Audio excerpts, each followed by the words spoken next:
Tonight's Sports Talk is presented by Gold's Gym. Know your own strength. Tonight on Sports Talk, we're going to meet a couple of men who are changing the lives of countless children and adults in our city through the game of chess. Yes, folks, we're going to talk about chess tonight. How you doing, everybody, and welcome to this edition of Sports Talk. I'm Glenn Harris. Thanks for joining us. A lot of you may not have heard of the D.C. Chess Association.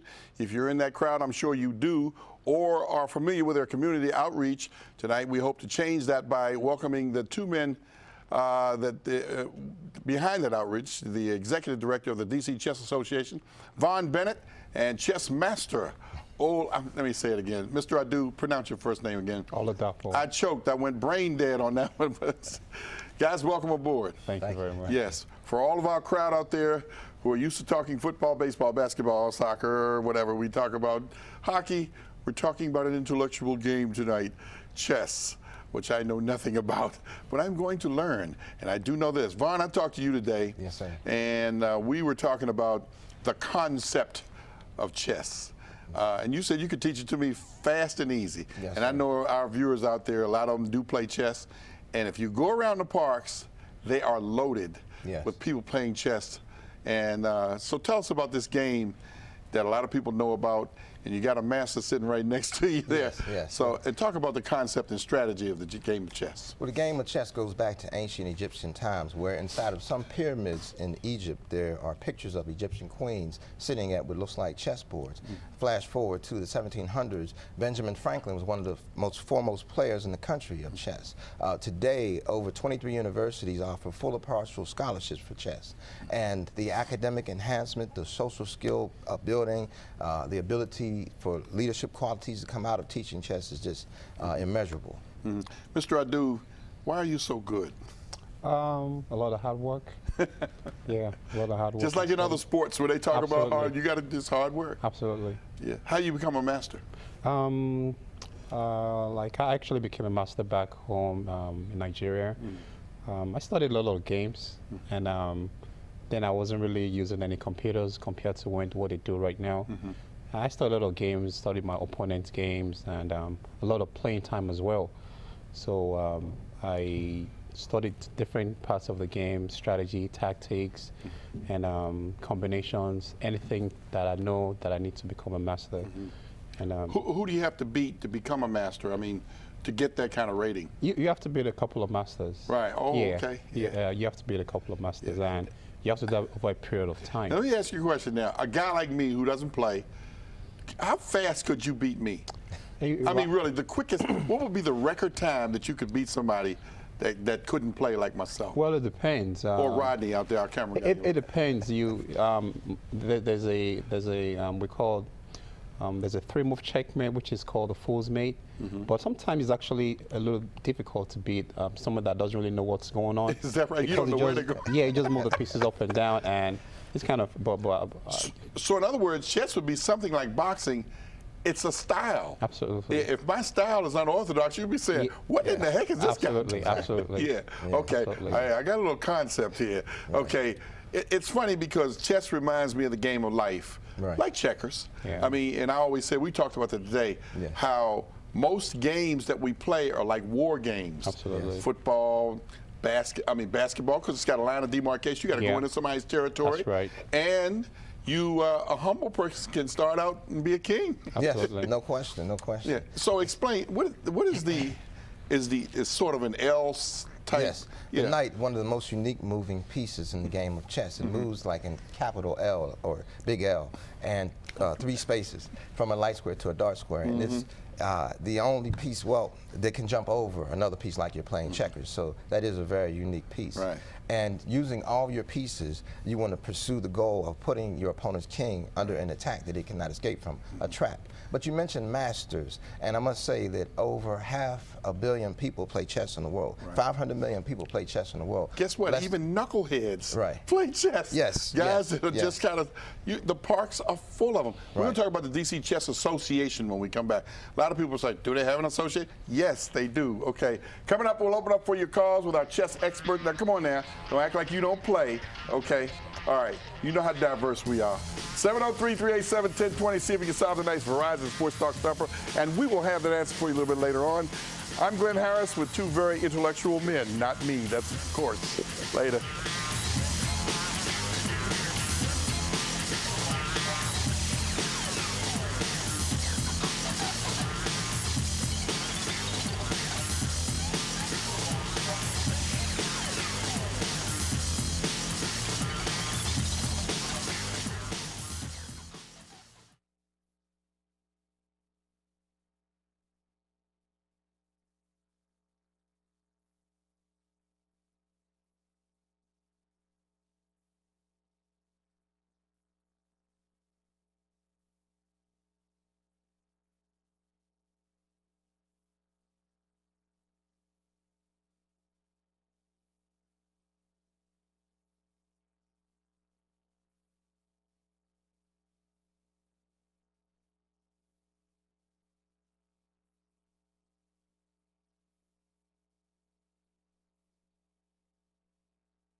Including my alma mater, Howard University. We're not winning many games, but I'll tell you one thing, a lot of great chess players on the campus. One of those schools, the Washington International School, tied for first place in the National Elementary Championships recently. We're back with our chess master, Mr. Adu, and Vaughn Bennett, Executive Director of the DC Chess Association. We're going to talk about that in a second. Mr. Adu, I see you and you and Tim, you play all the time. You're his teacher. Yeah. And I knew where I recognized you from. And I said, yes, now I know who you are. You guys have some tough matches sitting down there in the restaurant in the morning. You know, talk about your buddy Tim Murphy. He's pretty good. Oh yeah, he's good. We actually started out over at Steak and a Sack, man. That's right. That's right. He calls me. Hey, Adu, what are you doing? I need some chess lessons. So I get about Steak and the Sack. Yeah. We go over his games. After going over his games. How good is he? I mean, that's the only real chess player I know other than you, Vaughn. He's about, I think he's about a B or A player. Okay. Yeah. The letters actually correspond with certain rating group. A B or A player will be somebody between the ratings of 1700 to 1900. Mm-hmm. And for example, an expert will be somebody between the rating of 2000 and 2200. Yeah. So. Name some great players in the world that, other than Fischer and Spassky or some of those people, that we should be aware of, because I don't know them. Who are they now? You know, this is Black History Month. Okay. It calls for us to highlight our history in chess and what's going on currently. And I would mention that in the NBA, NFL, Major League Baseball level of chess, of which there are 1,000 grandmasters, there are about 4 that are of color. And we have Maurice Ashley. Maurice Ashley out of New York became the first black grandmaster in 1999. We had Pontus Carlsen out of Sweden and Amon Simatui out of Zambia in the year 2007. And last year there was another brother, I don't recall his name. But this is great. When you were naming those names, Adu's head was going like, yes, I know these people. Yeah, We're going like this. Well, I don't know who these people are. Well, let me just share with you that there's less than I'm just joking. there's less than 4,000 international masters in the world, and that's the title that Mr. Adu has. Right. And so it's not often that you run into someone that's a master, let alone an international master or a grandmaster. Yeah. Let's go to phone. Tina, you're on the air. Go ahead. Yes, good evening, Glenn. I just want to call and thank you for having the show tonight about chess. Yeah. My husband's a professional chess player, and there's not too many people who talk about chess, and I want to call and just thank you about that, for having the show. Thank you. Hey, T, let me ask you a question. Yes, sir. What kind of money can you make doing that? I'm not going to ask Adu because I know he's made some money somewhere. Does he do okay? Yes, well, he plays in, like, the World Open, the Eastern Open, at the Wyndham. Okay, yeah. They have that every year downtown, in the Atlantic Open at the Wyndham Hotel. And you can place in it, you can make pretty good money. Yeah, do you play? No, sir. I don't have the patience. You're looking at another person the same way. Well, keep supporting him, though, because I know he's a good player. Okay, thank you very much. Have a good evening. All right, take care. You said something earlier about scholarships. Yes, sir. You mean to tell me they give full rides for chess Yes, sir. at major universities in this country? And the thing is children as young as 9 and 10 years old have won the full scholarships as recently as the year 2007. On a regular basis since 1995, the University of Maryland at Baltimore County has awarded full scholarships to 12-year-old children just by winning 3.5 games of chess in one day. And so, I mean, your future is there waiting for you from the age of 12 or even younger. Yeah. Adu, how many games have you played in one day? What's the most games you ever played in a tournament? In a tournament, maybe 2 games in the tournament. Oh. Yeah, because a game could go as long as 6 hours. You have played against 100 people at one time. You didn't think I knew that, did you? Well, that's over a span of a couple of hours. Yeah, and Yes. you just beat them in a couple of hours. Did you beat them all? No, I got some draws, maybe 1 or 2 losses. When you see a person challenging you, does that just get your juices round? Yes, it does. It does. It gives you an opportunity to show what you have. Right. Or maybe learn something. So it could go either way, really. Do you think a kid can beat you?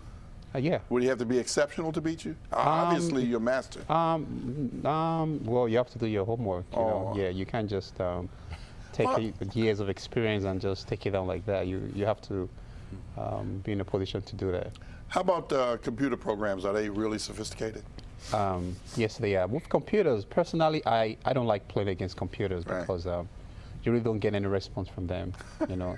You can't look them in the eye when you're crushing them. Yeah, or you go and checkmate. Exactly, no response. But psychological impact. But I use computers to prepare my openings. Yeah. How's it going in D.C.? You know, a guy stopped me one day this past summer, and he was just sitting there, and he talked about chess for 10 minutes to me. Yes. And I hope he's watching. He said, man, we got some great young players in this town. And he's just, I guess he's a recreational chess player himself. Yes. But he was bragging, man. He was saying, we got some great chess players. Nobody talks about it. And it's tough because you're competing against so many of the major sports here in America that we know about, that we love so much. And a lot of people throw chess in the background. So that's why we're trying to bring it to the forefront. If we were to take chess and look at it, it is not given the respect that it is due. You know, we have established as standards and best practices for instruction of chess. Our students have accomplished much more than a lot of others in the area. We've had our students win the state championships of Maryland and Virginia, and as you mentioned earlier, we won a national championship. In New York and a few other cities, chess is just like running water. But hopefully we'll get to that point where our children will have access like that. A lot of kids in the inner cities play chess in the parks, like you play basketball. Yeah. I mean, you can go up on 14th Street in that area, 14th and Girard, up near that area, and it is jam-packed with brothers out there playing. Right. I don't know if they're working it now. I know it's taking place some chess and have their chess boards with them. Yes. You know, And DuPont Circle is huge. Right. Yeah. Right. So Right. I just want you to know I'm scouting around a little bit Yes, too. You know, yes, yes. I'm looking over people's shoulders, not knowing a thing of what they're doing. Well, chess is very therapeutic too. Those children that they say won't sit still, won't listen, need medicine, ADHD, they can use chess and become no longer labeled as such and no longer medicine dependent. Right. You know, chess is therapeutic to the point of where we work with children that may be in hospitals. We have children that are blind that we teach chess to. We're honored and privileged to work with the Wounded Warriors at Walter Reed, with the Walter Reed Library Post, Ms. Eileen Hauser there. You know, so we try to use chess not just as a game, for sure, but as a way of looking at life, as a way of looking for better consequences of your actions. Yeah, let's talk about that when we come back, how the game of life is dealing with chess and the DC Chess Association, which we didn't really get into as much, so we'll do that when we come back. Okay. All right, lines are open for more of your calls. Mr. Adu is with us. And Vaughn, 703-387-1020. Check out what's coming up with the Sports Talk schedule. It's a United States Chess Federation sanctioned tournament for students and adults, March 30th at the Martin Luther King Memorial Library. That's 901 G Street in Northwest D.C. Come on down, Baltimore. You can get in this too. Trophies are going to be awarded to the best players in each age group. For more information, you want to call the number on your screen. I'll be right back.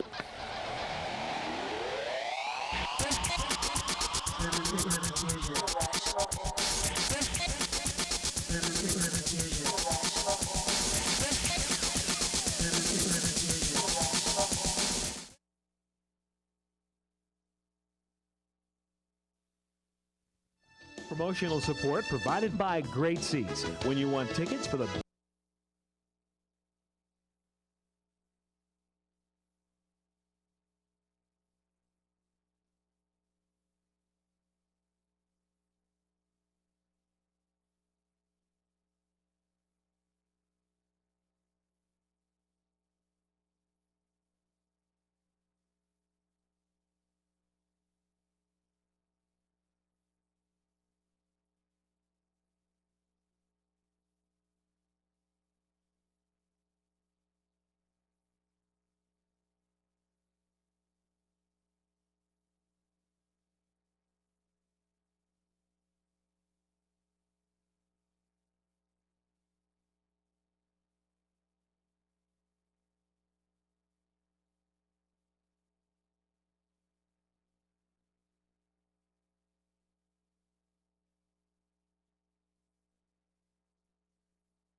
promotional support provided by Great Seats. When you want tickets for the big game or big show, log on to greatseats.com or call 800-853-SEAT for the best tickets in town.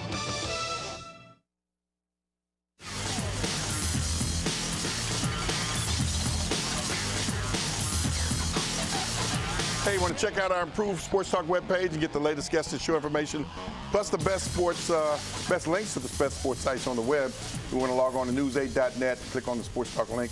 We're learning stuff tonight. We're back with Vaughn Bennett of the DC Chess Association and the International Chess Master, Oladapo Adu. That's right. I'm practicing, man. I'm getting there.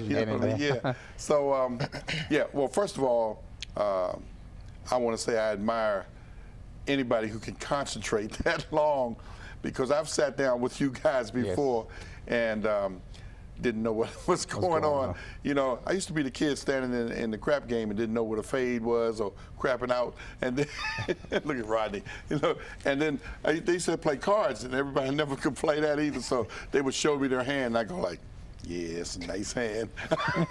What did you talk about the DC Chess Association? Well, you know, our mission is to enhance the children's academics, enhance their social skills, improve their leadership skills, and really get them to consider the moves that they're going to make in life. Consider the moves they're going to make and the consequences of the actions that they undertake. And know that they have to have a solid foundation that they should stay connected to. And they have to pay attention to what's going on around them, just like when you cross the street. And so that's part of what we teach our children, and our standards are based on the international rules of chess, which requires that all of your moves must be written down. And moves are written down using a combination of alphabets and numbers called algebraic notation. You've ever seen the alphabets and numbers around the board? Our children, as young as 4 years of age, write those moves down when they play in the tournaments, because that's a requirement. But chess, we try to reach not only children, chess has been proven to keep the diseases of Alzheimer's and Parkinson's away from senior citizens. So it's a wonderful tool. And so we've been blessed enough to have used it, and Mr. Adu and I, we've been working together, helping to teach the children in the District of Columbia over the last 10 years, and it's been very, very, very fulfilling. All right, let's take a break, get some final thoughts when we come back. Our chess experts are with us. Let's take a look back into our Sports Talk archive. Let's go back to this day, 2004. The Georgetown Hoyas got 25 points from Gerald Riley, but still fell to the third-rated Pitt Panthers.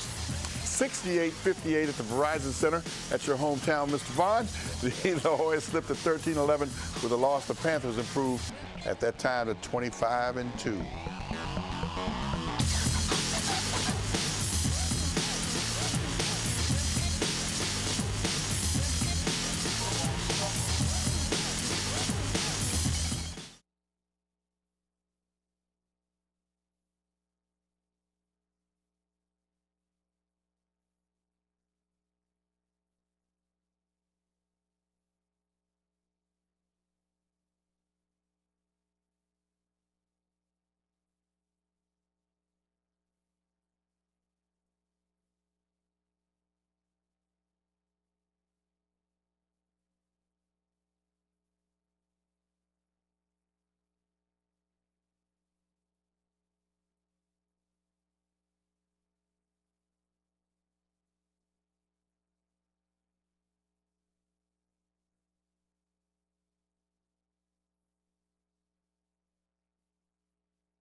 I'm still learning. 16 is the answer to our Verizon Sports Talk Supper. We're back with our chess experts, Mr. Adu and Mr. Bennett. Let's go to Terrence. You're on the line. And thanks for waiting, Terrence. Go ahead. Yeah, how you doing? Good. How you doing? Thanks for having me on. I'm sitting here with my family, and my sons take chess class with Mr. Bennett at the Woodridge Library in Northeast D.C. And my son Aiko would just like to say how much he enjoys the class. Yeah. Okay. Well, he... All right. Come here, son. That's right. Tell him to get over there, Terrence. Yeah, he's running away now. He's trying to be shy. When did Terrence? When did your son start playing? They started playing probably about 6 months ago under Mr. Bennett's tutelage, and they've really gotten very good very quickly. And also, what I'd like to do is also piggyback on what Mr. Bennett was saying about the therapeutic value of chess. Right. I'm the dean of students at a local charter school here in D.C., and some of the children who had the most serious behavioral problems, we involved them in a chess enrichment, and their behavior during that enrichment became exemplary. I mean, some of them who couldn't sit still, they couldn't concentrate, they couldn't focus, they couldn't keep profanity out their mouth. When they came into the chess and they sat down, they were really focused, and it really turned their personalities around. It gave them something to, you know, where they saw some. Yeah. Thanks, Terrence. I appreciate that. You know what? I often say to youngsters all the time, don't dummy yourself down to become popular. There are kids out there who are very smart, but they don't want to be too smart because they'll feel they'll be unpopular. You cannot be dumb, quote unquote, and play chess. No. You gotta have to be a pretty good aptitude to be able to understand the board, the concept of the game, Mr. Adu. I mean, because there are students, like I said, knuckleheads. That was just a term I'm using from the neighborhood. But there are kids who know they're smart, but they don't want to show it. And then when they get to a game, say like checkers or chess or whatever, or just a card game, or any, I don't know, dice game, anything. You know, people try to make that thing, but I mean, it's really just a game. That's all it is. You go to Las Vegas and do it all the time, you know. So kids are smart. They can get it if they want to get it. What's your website? It's www.nationalchessacademy.org. You almost forgot you're a chess player. Good gracious. No, www.nationalchessacademy.org. Okay. Hey, Melvin, you're on the air. Go ahead. Quickly, Melvin. Yeah, okay. I just want to talk to Mr. Bennett. I just want to ask Mr. Bennett if and the guy sitting next to him, if I can invest $500,000 into your business, could you teach me the game to be a pro? Quickly. Yes, sir. I'm sure we could teach you. And what's your, leave our phone number, Melvin. Definitely. Phone number with my producer back there so Mr. Vaughn can get it. Okay? I hope you listen to that. Thanks, man. Hey, look, we can't do everything in this time. Mr. Adu, my man. Okay. Rodney, good job. Lynn Holcomb, thank you. That's going to do it for this edition of Sports Talk. Thanks for joining us. For Mr. Bennett and Mr. Adu, our entire crew here at News Channel 8, I'm Glenn Harris in Friendship. See y'all tomorrow.